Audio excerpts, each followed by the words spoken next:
Great ideas are never going to interrupt you. They have to be pursued.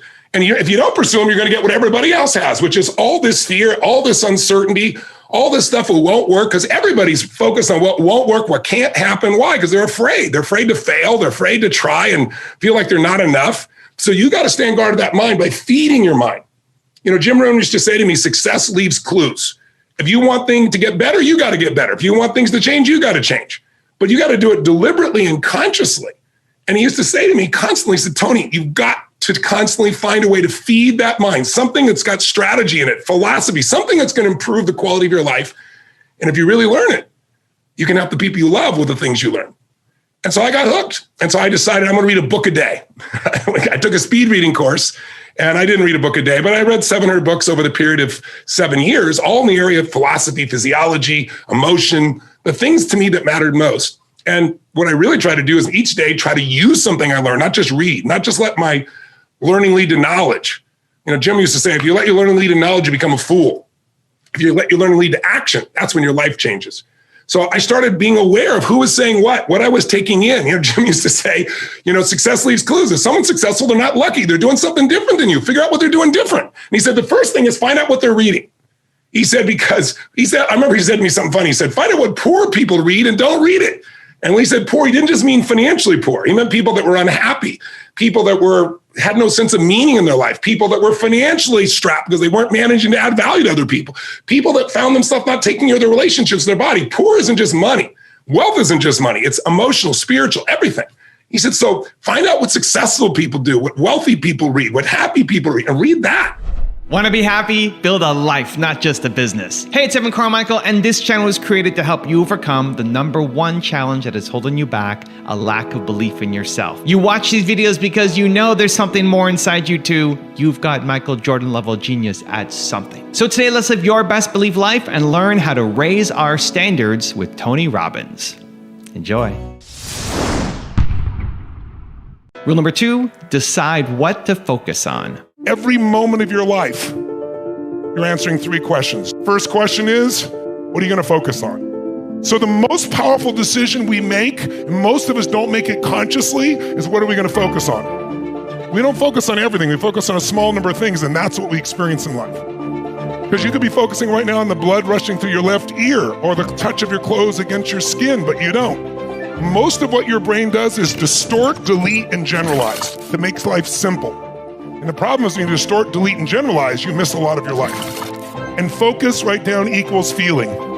Whatever you focus on, you're going to feel, even if it's not true. If I asked you, there are 2 things you could focus on, what you have or what's missing. Which one do you spend more time focusing on? If your brain is constantly focusing on what's missing, how can you ever sustain happiness no matter how successful you become? It is impossible. What happens when you focus on what you have? You feel alive. You feel no scarcity. You feel joy. How many of you have lots of things in your life that if you focused on it, you could feel grateful for, you could feel excited about? How many got lots of things like this now? Say I. But it doesn't exist unless you focus on it. And we all have patterns of focus. Do you tend to focus more on what you can control or what you can't control, what's outside your control? What is someone going to feel who's constantly focused on what's missing and what they can't control? Sad, frustrated, angry, depressed? So why are they still depressed? Because they're still focusing on what's missing. And they're focused on what they can't control. And I'll add one more. Do you tend to focus more on things from the past, the present, or the future? We all do all 3. But if you're going to spend your predominant time and you want enjoyment, it's the present. If you want to create a great life, it's the future. So it's a balance between the present and future. These 3 patterns alone can change your whole life. The second question is, what does this mean? Because the minute you focus on something, you have to give it a meaning. Is this the end or the beginning? Is God punishing me? That's why this problem happened? Is God challenging me? Or is this problem a gift from God? See, if you think it's the end of a relationship, are you going to feel the same way, act the same way as if you think it's the beginning of a relationship? Yes or no? No. The meaning changes the answer to the third question, which is, what am I going to do? Because meaning equals emotion. Whatever you give a meaning, you're going to have a feeling. If you think God is punishing you, you're going to have a very different feeling from that meaning than if you think God is challenging you or this problem is a gift from God. These 3 questions are happening every moment of your life. And if you're not careful, they take control of you. We are the people that create the quality of our life.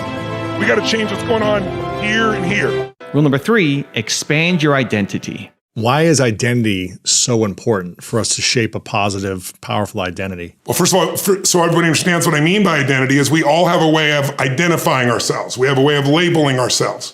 So most of us came up with our labels based on how we behaved. But really smart people can do stupid things. Really nice people can be mean. Mean people can be nice. And so if you judge yourself too soon, and most people's identity, their labels for themselves, who they think they are, has been based on their past and often many years ago. And so they don't update it. So the metaphor I'd give for identity is like, it's your comfort zone. It's not your goals. So if you took a temperature in the room and it said 68 degrees is my comfort zone, physically, emotionally, financially, I want more in my relationship. I want more physically, energy-wise. I want more financially in my career, but this is what I'm used to. And so what happens? People stay in their comfort zone for the most part.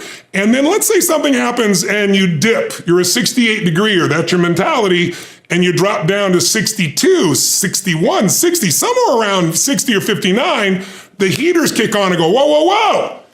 You're a 68 degreer, what the hell are you doing? We've all experienced that. All of a sudden you go, I'm not gonna live like this anymore. I'm not gonna be in this relationship. I'm not gonna be fat like this.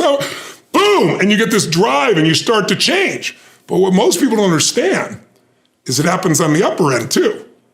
Meaning, let's say you got momentum, you start crushing it, you start doing even better than you think. You go from 68 to 70, 88, you're at 98 degrees, financially, emotionally, spiritually, whatever the metaphor is. And then what happens? You're going to say, hey, your brain goes, who the hell do you think you are? You're not a 98 degreer, right? Get back to 68. And if nothing else, the heaters stop, you lose your drive, and that'll drift you back. And not enough, the air conditioner can kick on, and you start to kind of sabotage yourself till you get back to your comfort zone. So unless you expand your identity, change is temporary. It's like when someone says to me, I've stopped smoking, it's been 8 days. And I go, why are you counting? And I say, why are you counting? So you can tell people how long you lasted this time? Ooh. Like if I went to somebody and I said to you, hey, Louis, you want a cigarette? You're not going to say, what brand is it? You go, no, right. I'm not a smoker. Notice how I'm not one of those. That's not my identity.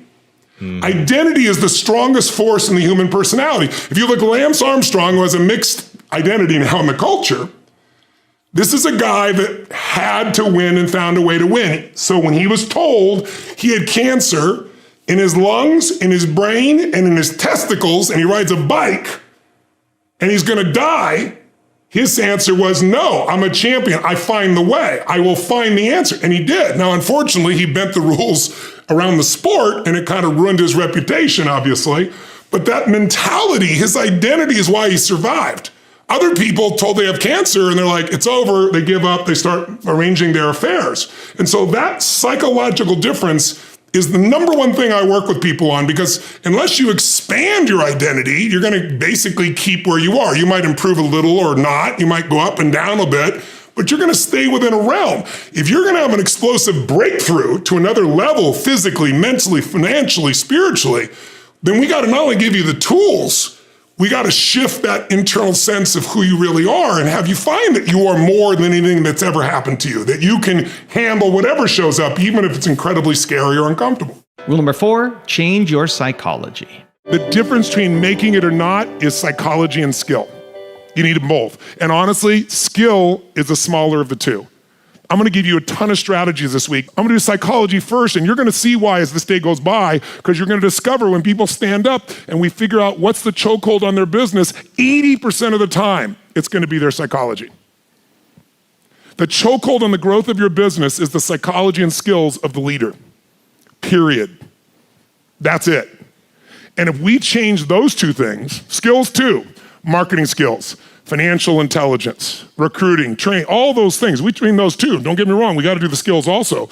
But I could give you every skill. How many of you have learned it before that was invaluable from some source, a mentor, a coach, an event, a university, I don't know what.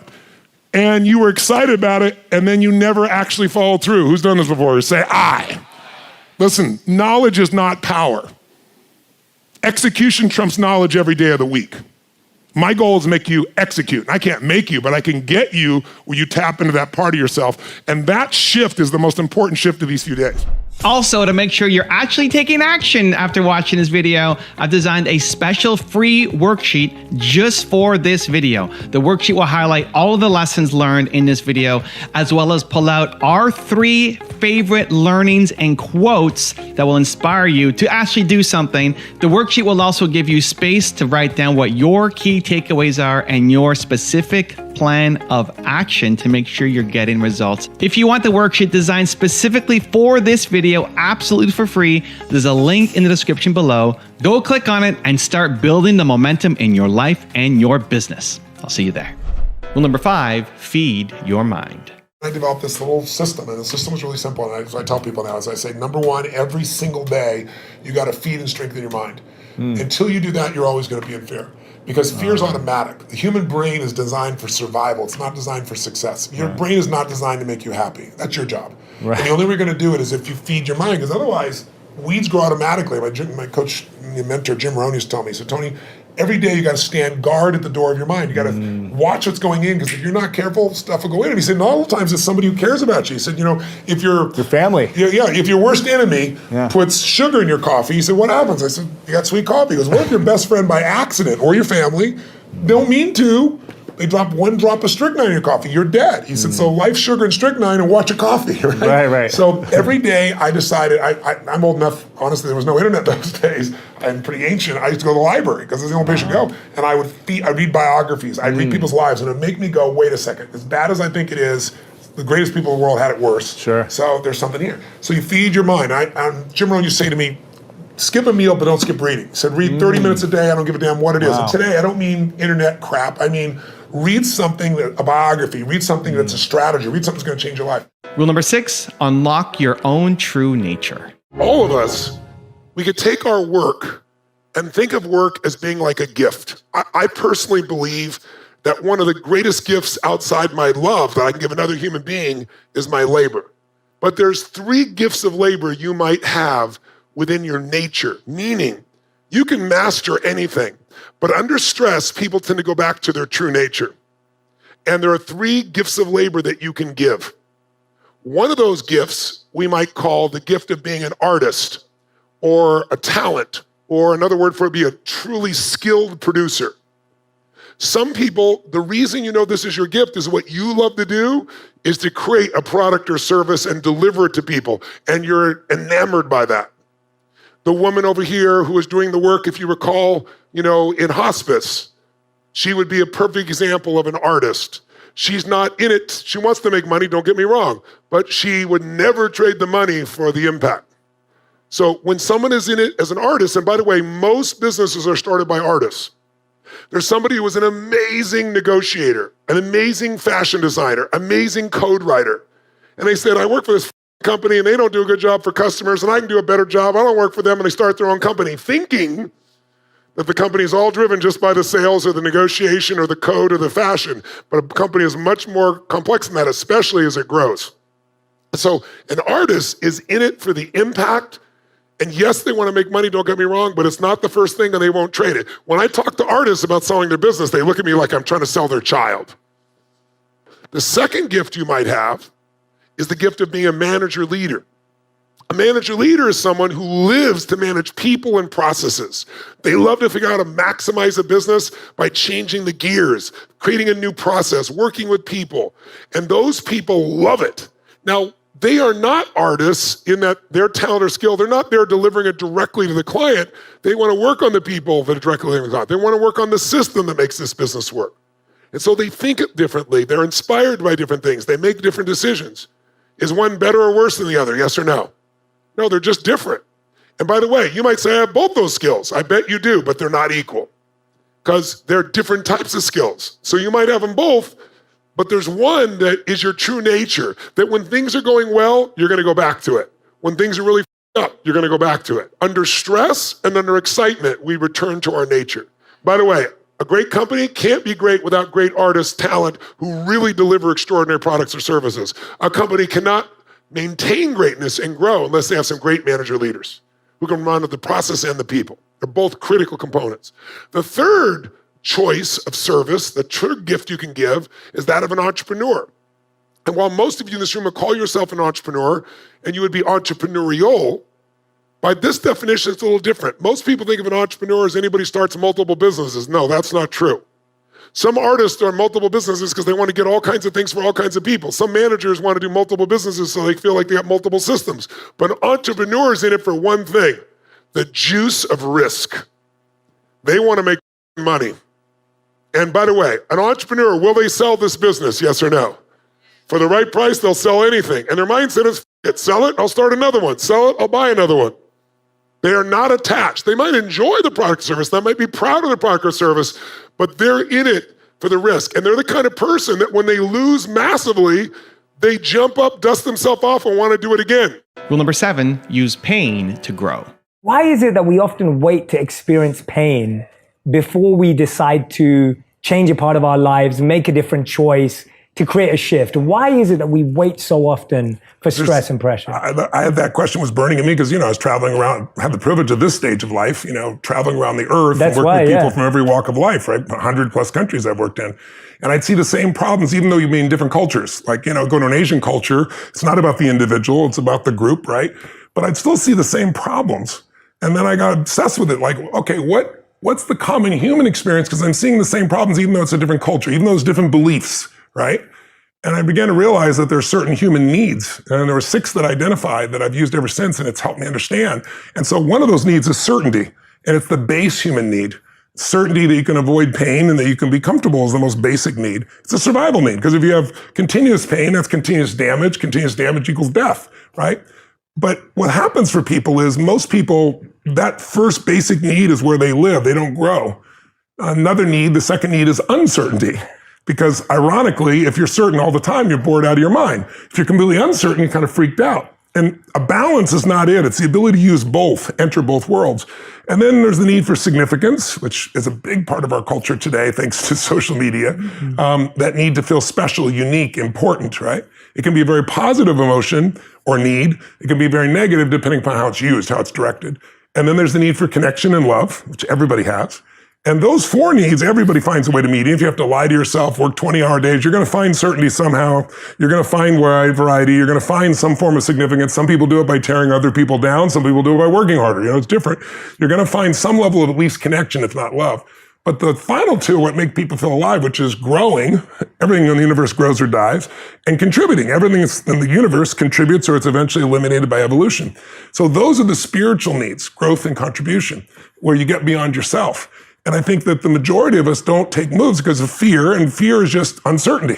It's that base need. And when I go around and I describe this in more detail, and I work with a big audience, 15, 20,000 people, and I'll say, have them do a set of exercises and have them figure out where do they get, what triggers them to be certain or uncertain, what triggers them to have variety and so forth. So they understand that like everything I do is to meet these needs. But then I get them to say, what are your top 2? Not what you think they should be, not what you want them to be. What are they? And 90% of the people in our culture are certainty and significance or significance and certainty, even though they really want love. So they have this route, like if I can be successful enough, then I'll be worthy of it.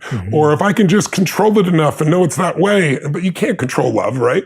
And so most people they're trying to meet their needs in a kind of a backwards way. And I think that fear, that uncertainty is what keeps most people from growing until they get enough pain. And then that pushes them through a threshold where their needs aren't being met. They got to change. And unfortunately, most people wait till they have enough pain. Now, that's not my preference. Rule number 8, do what makes you feel alive. Ultimately, I really believe that probably the most sacred thing in our lives that we can give another human being besides our love is our labor. You think about it, your labor is your energy, it's your time, it's your emotion, it's your intellect, it's your spirit to some extent. And if you can find a way where what you do for a living activates that sense of what you're made for, then work is not work, whether you be in Fiji or whether you be in an environment that might seem less exciting and promising in the moment. And trust me, I worked in plenty of those too. But with the same level of excitement and passion, because I found what turns me on, that makes me feel alive, makes me feel like I'm doing something that's worthwhile. And on Labor Day, I think a lot of people, it's just a holiday to get away and take time off of labor. And my hope is to trigger you to think about how could you turn your labor into your love? I think it was Mark Twain who said, when your vocation becomes your vacation, that's when life becomes truly magnificent. And I'm privileged enough to have that, but pursued it. And one of the secrets that I found, and I know you know this in your soul, is that we all know if you're going to be masterful at something, you don't show up, as the best in the world at something. You don't show up in environments that you want to be in. You get there because you did things for thousands and thousands of hours. Most of you know the concept of mastery taking 10,000 hours. That's an arbitrary number, but I'm sure you've heard about it. You want to get really good at something, it's 10,000 hours, because when you do something enough, with enough intensity, enough intention to constantly get better, when your labor is your love, and where your labor is something you have to always get better at, then usually what happens is you get these insights that allow you to serve more. But I also think that labor, we're talking about this weekend, what makes people fulfilled by their labor is their motives for it. If your motive is just to make money, or just to pay your bills, or just to get rich, or whatever you think that's going to be, those people never really are fulfilled, even if they make the money. The most fulfilled human beings in my experience, and I've had the privilege of working with literally 4 million people from 125 countries now around the world, the people that are most alive, regardless of the economics, are people that have found something that they really feel the motive is more than just themselves. We all know what it feels like when you're trying to do for something for someone you love, and you're not doing it as a trade, you're not trying to get something back, you're just doing it because it's what you're made for. And I always tell people motive does matter. That if you're just doing something for yourself, there's nothing wrong with that, because life supports whatever else supports life. If you're part of life and you're trying to do something that's going to make your life better, I think the universe, God, whatever proper term for you, whatever your belief system is, infinite intelligence gets connected to you and it gives you insights. But I think if you're trying to serve more than yourself, more life than just you, when things support more of life shows up to support you. And that might sound kind of airy-fairy, but it's my experience. When you're trying to support your family, when suddenly I had 4 kids, 3 of them overnight, my life changed, my intellect changed, my abilities changed, because I was trying to serve something more than just me. When I started really focusing on how to serve a community, and then a country, and then humanity, as corny as it may sound, you get insights you won't get when you're just trying to somehow, make your labor happen or get the job done. So labor could be love, and it isn't for most people. Most people, I think, are unhappy in their life because they look at labor as work.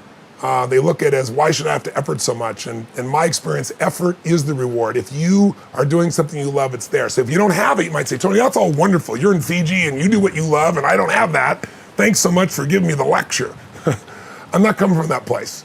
I'm coming from the place of saying you can discover something that you're really passionate about, but in order to do it, you got to get out of the story of what you can't do, and you got to put yourself on the line.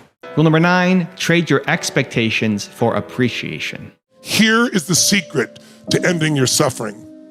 Trade your expectations for appreciation, and your whole life will change in that moment. The minute you appreciate something, your suffering is gone. It's just your expectations that are stressing you out. And sometimes not meeting your expectations will cause you to come up with a new way to grow or a new way to do something that's better than what you did before.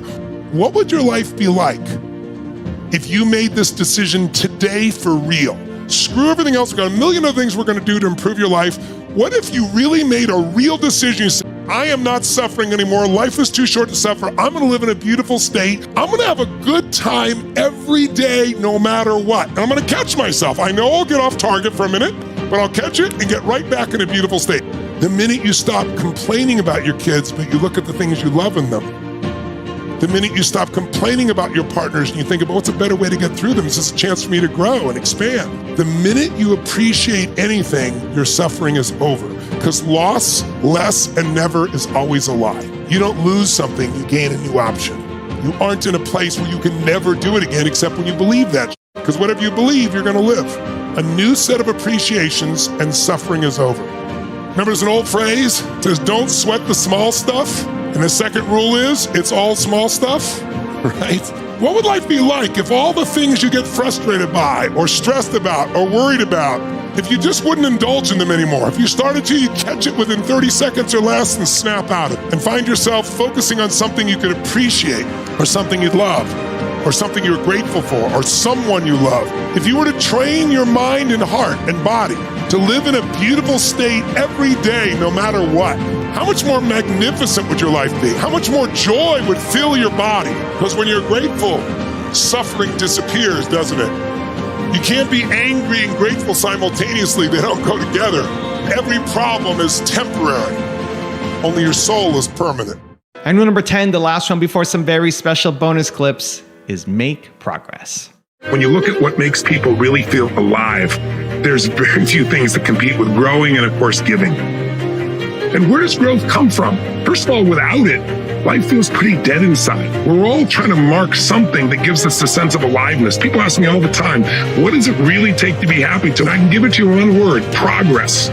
Progress equals happiness. Did you ever achieve a goal and then after you achieve it said, is this all there is? And so you got to think to yourself, why don't I stay happy? I work so hard at this. Why doesn't it stay fulfilled? Because life is not about you just getting your goals. My teacher, Jim Ross, used to say something that was so profound when I was 17 years old. He said, what you get will never make you happy. It doesn't matter what you get. Who you become, that'll make you very happy or very sad. See, ultimately, we have challenges so that we can grow, and we have growth so we have something to give. And it's the giving that makes us feel alive and the growing that makes us feel alive. And so if you don't grow consciously, here's the challenge part. Life will show up and give you something to grow from. And success, fulfillment, aliveness is not one thing you did one time. It's all the little things. It's saying I love you. It's stepping up. It's doing what's right, even when no one else will reward you. Those little things are the things that make you grow, and that growth is what makes you feel alive. Listen, there's only one really set of laws in the universe. Everything grows or it dies. And everything ultimately contributes or it's eliminated by evolution, if nothing else. So the imperative for you and I is to understand that growth isn't always easy. In fact, the easy stuff rarely makes you grow. Listen, there is no failure as long as you learn something, because that learning leads to growth. That growth leads to something where you can build something, create something, or give something to yourself, others, your family, or to have something that's meaningful. So where are you not growing that you can make some progress on this week? Just tackle one thing. Is it your body? Is it your relationship? Is it your level of happiness? That's growth. Just to find happiness or joy or meaning in difficult situations. Those types of progresses will lead to an extraordinary quality of life. Grow or die. How's that for an uplifting message? One way you'll know you're growing is when things that used to be big seem little to you. Give yourself 20, 30 minutes every day. Listen to something that inspires you, or read a book, something with philosophy or strategy that can improve the quality of your life, your career, your family, your happiness, your joy, something. Because great ideas have to be pursued. Answers don't interrupt you. They have to be pursued. And if they're pursued with enough focus, enough caring, enough compassion, enough drive, you'll find answers that'll help you to grow. And if you don't, life's going to challenge you anyway. So why not push yourself out there with some new goals, some new desires that you proactively create that stimulate the growth that make you fulfilled. And instead of expecting the joy lasts forever, just know life is progress, baby. Growth is everything. Growth will give you more to give. And as you give more, you'll love more. You'll love yourself, you'll love your life, and you'll be a source of generous love to others. You are where you are in life and business because of your standards. It's just not important enough for you yet to hit that next level. For you, for me, for all of us, we've settled. We've settled for what currently is and haven't demanded from ourselves that we reach that next level. Change your standards, change your life. So I was recently talking to Alex on my team, and he helps me run Toronto Dance Salsa, the largest dance school for salsa in North America, probably. And he recently went through this weight loss challenge, and he lost, I don't know, I want to say 30 pounds. And now he's sticking to this really thin line of between 150 and 155 pounds. That's his goal, that's his standard. When he's getting close to 155, he slows down on the eating, and when he's around 150, he has a little bit more, and he's constantly staying in this band because he set a new standard for himself. Even though he might have been 180 or 185 before, now anywhere close to 155 is gonna be too much. Like, that's it. That's my new standard. That's the lowest I'm gonna go, which is crazy high compared to what he was before. He's now trying to bring that same standard to his business. So what he's trying to do every day now is, if you follow him on Instagram, is he's posting at the end of the day how proud he is of the effort he put in. How proud is he of the effort that he put in out of 10? And sometimes you see it's 5.5, sometimes you see it's a 7, and every now and then it's an 8 or even a 9. How proud he is of the effort that he put in. This is now the area where he needs to raise his standards. And I was talking to him yesterday, And a big breakthrough that happened was, said, Alex, you lost 30 pounds, man, or more from your weight loss journey. Now, the idea of being over 155 is crazy when you used to be 180, right? Or 185, it's crazy. You need to take that same approach to your business, to your effort, that you're proud of yourself every day for what you're doing. Anything under 8 should be considered a cheat day. Anything under 8 is like you had a cheat day on your diet. Every now and then on his weight loss journey, he had a cheat day. He had a moment of weakness. He went for a giant pizza and a cake because he was starving and he couldn't control himself. But it was these one-off moments, right? It was like once every 3 weeks or something, and he continued down. That now needs to be your daily effort.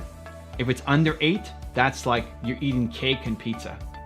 8 needs to be the new waterline. That if you're getting close to it, it's like, holy cow, I need to work harder. I need to accomplish. I need to go off and do.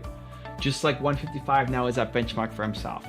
And putting into those terms made sense for him because he had higher standards now for himself in what he ate, in how he took care of his body, than he did for what he was doing into his business. And so it's the same thing for you. You want to grow, you want to get better, you want to improve, you have to raise your standards. You have to now not settle for where you're at, because where you're at's good. This is the problem. Good is the enemy of great, right? Where you're at's good, it's good. It's not amazing, but it doesn't suck, because if it sucked, if you hated it every day, you would have to find a way out. But because it's good, you don't do it. You don't change. It's not important enough for you to want to get to that next step. That's what I want to force in this video. I'm going to give you 3 ways to do it. Step number 1 is understand, where do you need to have a higher standard? Where in your life do you need to have a higher standard? What's the thing that you want more of? Alex did it in his health and his weight. Now he's applying it to his business and his life. For you, where is it? Is it your health? Is it your business? Is it learning the skill set? Is it posting content every day? Like, where is it that you need to have a higher standard for yourself? Be specific, be clear, write it down. Step number 2 is surround yourself with it daily. One of the greatest things that you need to do that really helps you raise your standards is be around people who are more high achieving in that thing. Be around people who are more high achieving in the thing that you want to get great at, the thing that you are weak at. So if I was hanging around bodybuilders all day, I'd probably work out a lot more, right? Because everybody's doing it, because they have a higher standard. Where I might let myself off the hook for not doing a workout, I'm going to see them crushing it. They're going to lift me up. They'll just have to. They'll lift me up. And I'm going to make them believe in themselves more. That's just going to happen. I was on Twitch streaming last night, League of Legends, and a guy said, man, you're so positive. Twitch is such a negative, toxic place, and you're here spreading positivity. Like, yeah, and I'll keep doing it. And no matter who comes in who's negative and toxic, I am more confident in my positivity and belief than you are in your negativity and toxicity. And so I will make you doubt yourself because of my confidence. Whoever's more confident wins. And so the trick is, you're very confident in some things and not so confident in other things. The things that you want to get good at, right? Things that you want to get great at. The things that you want to get great at, not good. Things that you want to get great at. You don't have a high degree of confidence in your ability to do it. You need to be around people who have a high degree of confidence and are doing it. Whether that's actually face-to-face, but it could be through videos. It could be through books. It could be through podcasts. If you are trying to get healthy, you're trying to lose weight, you're trying to gain strength, and you're following people on Instagram and watching videos that motivate you every day, it's in your environment every day, it will just pull you up. My videos, my channels, I use for myself because it makes me feel more believe. I surround myself with Tony Robbins every day, and Steve Jobs every day, and Kanye West every day, and Oprah Winfrey every day. They're in my ear. They're pulling me up, and they can do that for you as well. So whatever it is that you want to raise your standard in, surround yourself every day with that content, with those people. And then step number 3 is schedule for success. The mindset is the first part, but then you got to do something. You want to accomplish a new level. Amazing. What are you going to do every day? Show me in your calendar. Pull out your calendar, pull out your, week to week, from this Sunday until the next Sunday, from 7 days in between. What are you going to do? Show me in your calendar where you're spending time developing this new habit, fixing your new mindset, putting the actual work in. You want to gain muscle? Awesome. It's great to be around people who are doing it, but then you have to actually put in your calendar, I'm going to go to the gym. I'm going to start lifting some weights. You want to create YouTube content? Amazing. It's great maybe to be inspired watching me or other YouTube creators, but nothing happens until you pick up your phone and you start filming something. And that has to be in your calendar. If you hope for something to happen, it's not going to happen. If you hope for something to happen, it's not going to happen, right? This is something that you have a slipping standard on. You know you want to get better at, and so it has to be in your calendar. You have to schedule for success. This is what new success looks like for you. Great. Your success is your habits. So schedule it in. That every week or every day or every month, however often you need to do it, it's in there, it's happening. You're gonna raise your standards because of it. Because you made it this far in a video, I want to celebrate you. Most people start and don't finish. Most people never actually follow through. Most people say they want something, but they don't ever do the work to actually get it. But you are different. You are special. Believe Nation, you made it here all the way to the end, and I love you. So as a special celebration, if you put a hashtag believe down in the comments below on this video, I will showcase you and celebrate you somewhere on the screen in a future video because you are awesome. To see my recent one-on-one with Tony Robbins, check the video right there next to me. I think you'll love it. Continue to believe, and I'll see you there. Precision medicine. Billionaires know about it, but the average person doesn't. What pushed me over the edge recently is I had some experiences that really hit me hard. And the accident was so severe that the prognosis was that my career was over.